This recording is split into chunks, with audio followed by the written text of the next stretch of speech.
Hello guys! Alam ko naghahanap ka din ng mga utangan online na kagaya ko. So, meron ako nakita dito at ang sabi dito ay 0% interest daw.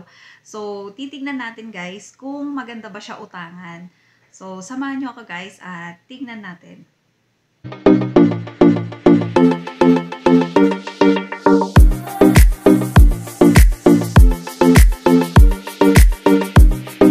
So, ito na yung apps nila. 15,000 ay 50,000 daw ang pwede natin hiramin at 120 days and 0.5 per day yung interest nila. Kapag bago pa lang, register muna natin yung number natin. Hintayin natin yung code na isi-send and then pindutin lang natin yung sign up para makapag-proceed tayo sa next. Then, pagka-sign up natin, magpapa-apply na siya. Then, mag-a-agree kayo lang dito sa mga privacy statement nila. Allow nyo lang yan guys para makapag-proceed na tayo. Ayan, ganyan siya. Antayin nyo lang maglo-loading. Ayan. So, sila nga pala ay under sa Got It Lending. Registered naman sila pero tignan natin kung legit.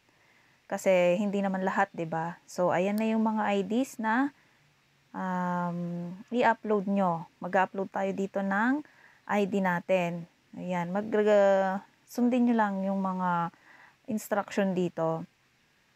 So, ayan. Next nyo. Ayan, yung details nyo, mag-auto fill na yon. Yung mga details nyo, i-check nyo lang din confirm.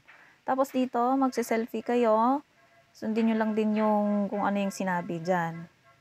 Kailangan steady yung mukha para makita nila na kayo nga yun. Yan, sundin nyo lang yan kasi iba-iba yung kulay. Ayan. Yan siya guys. Ayan. Then, mag-fill up na tayo dito ng identity information and then work information at saka yung emergency contact number natin. Ayan. So, dito, ang kailangan niya is 5 din ang kailangan niya na contact number sa co-maker nyo. Ayan, save lang. And then, next is withdrawal info. Ayan, may mga bangko dito at e-wallet. Ayan, pipili lang kayo dyan kung ano yung available na withdrawal method. Ayan siya. And then, dito, ayan, yung sa GCash naman, sa e-wallet naman guys. So, eto na yung loan details natin. Ang na-approve sa atin ay 3,000 daw. At ang makukuha lang natin doon ay 1,860. Kasi, meron siyang service fee na 1,140. At babayaran mo siya ng 7 days. So, yung first installment natin ay 2,970. Yung natitira mong balance ay mawi-waive daw after mo magbayad ng first installment mo. Pero, wala ka nang babayaran sa second installment mo kasi first installment pa lang ay bayad mo na siya, 'di ba? So, hindi rin pala okay itong si V+.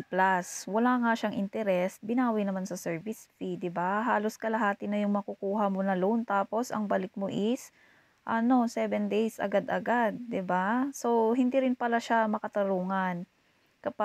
Pero kapag mga ganitong apps kasi talaga, hindi maaasahan. 'Di ba? Paano kung mas malaki yung ipapa-loan sa'yo tapos kalahati yung makukuha mo, di lugi ka pa, ikaw talaga ang lugi nun.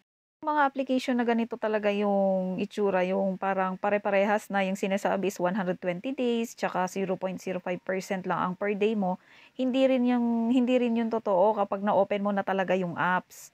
Yung iba sinasabi na konti lang, maliit lang yung interest.